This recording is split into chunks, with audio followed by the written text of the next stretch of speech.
જય સ્વામિનારાયણ. છઠ્ઠું, ગુપ્તતાથી દાન આપવું. આ બધી વિધિઓ છે. હાથ ફાડી હૈયું ફાડી નાખે એવી આગળ કેટલી વાત કરી છે. દાન આપવું સામાન્ય નથી. આપણે તો 51 રૂપિયાની પહોંચ ફડાવી હોય તો બધા દેખે એમ આગલા ખિસ્સામાં ભરાવે. ગુલાબી કાગળ જોવે બધા, જોવો ક્યાં ગુરુકુળ ગયો તો પછી 51 રૂપિયા દઈ દીધા, પણ પ્રસાદ ઠોકડી એવો કેટલો એ જો.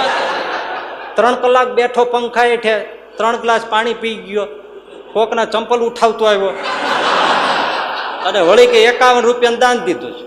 ઓલો ગોતી ગોતીને મરી ગયો, નવા 1400 રૂપિયાના જોડા ક્યાંય ગયા. આ તે 51 રૂપિયામાં વેપાર કેવડો કર્યો એ તો જો તું. તારે પછી ગુપ્ત દાન કરો. બસ જો એ છે કેમ કરવું.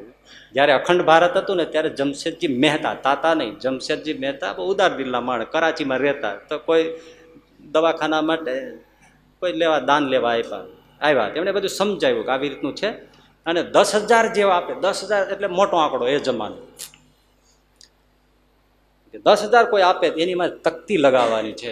એટલે જમશેદજી મહેતા કે તમે તકતી લગાવશો? હા ચોક્કસ. 10,000 આપે એની તકતી લગાવશો? તો હા ચોક્કસ. ફરી નહીં જાઓ ને પાછા?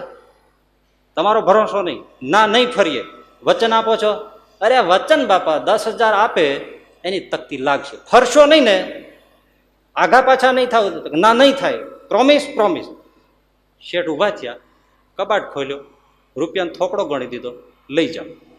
વચનમાંથી ફરતા નહીં, તકતી લગાવવામાં. હા, નહીં ફરીએ, ગણી લ્યો. ગણ્યા 2-3 વાર. 10,000માં 50 રૂપિયા ઓછા થાય. એટલે હવે શેઠને કેવું કેમ? ભૂલે છે શું છે? શેઠ કે બરાબર છે ને પૂરા 10?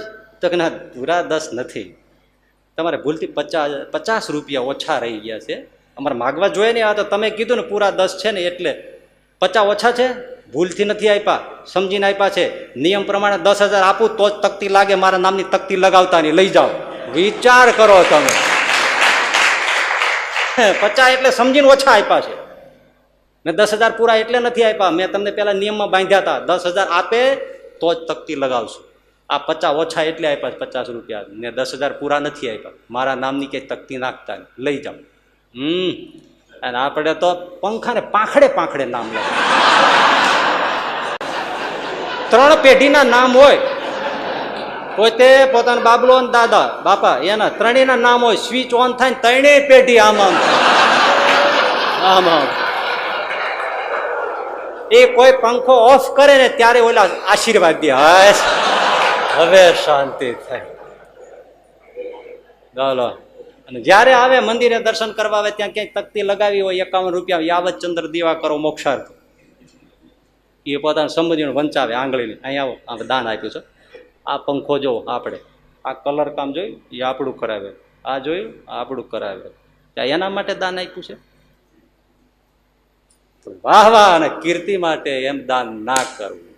હા, થોડું ઘણું નામ બોલાય, જરૂર પડે તો બોલાય, એ કોઈ પ્રેરણા મળે એટલા માટે હોઈ શકે. પણ દાન દેનારા એ અંદરથી ફૂલાવવું ન જોઈએ. અને નામ ભૂલ ચૂકતે રહી જાય તો વસવસો ન કરાય. પછી મેગેઝિનમાં જોયા કરે મારું નામ છાપ્યું કે નહીં. એ નહીં.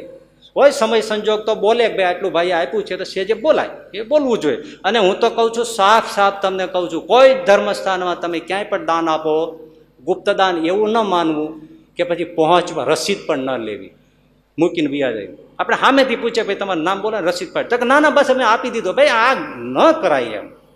ગેરવલ્લે વયો જાય. કોઈ ખોટો માણસ ગરી ગયો હોય તો તમારા પૈસા ખિસ્સામાં વયા જાય, ક્યાં ઠેકાણે પહોંચે નહીં. પાકી રસીદ લેવી જોઈએ. કોઈ પણ ધર્મસ્થાનમાં જાઓ ભાઈ તમારી પાકી રસીદ આપો, પછી જ ખસાય. હવે અમે દઈ દીધું પછી કાંઈ નહીં, બધા પહોંચી ગયું ને ભાઈ, પહોંચીને ક્યાંય વ્યૂ જાય છે. એવા ગુપ્તદાન નથી કીધા, આ બધા વિવેક છે. પાકી રસીદ લેવી જ જોઈએ. હા, જરૂર ન હોય તો નામ ન બોલાય એવો આગ્રહ રાખીએ. છતાંય બોલાય તો એનો હરખ ન થવો જોઈએ. અને રહી જાય નામ બોલવામાં તો શોક ના થવો જોઈએ. એવી રીતે દાન થાય એ ઉત્તમ છે ભાઈ, સમજીને કરવું.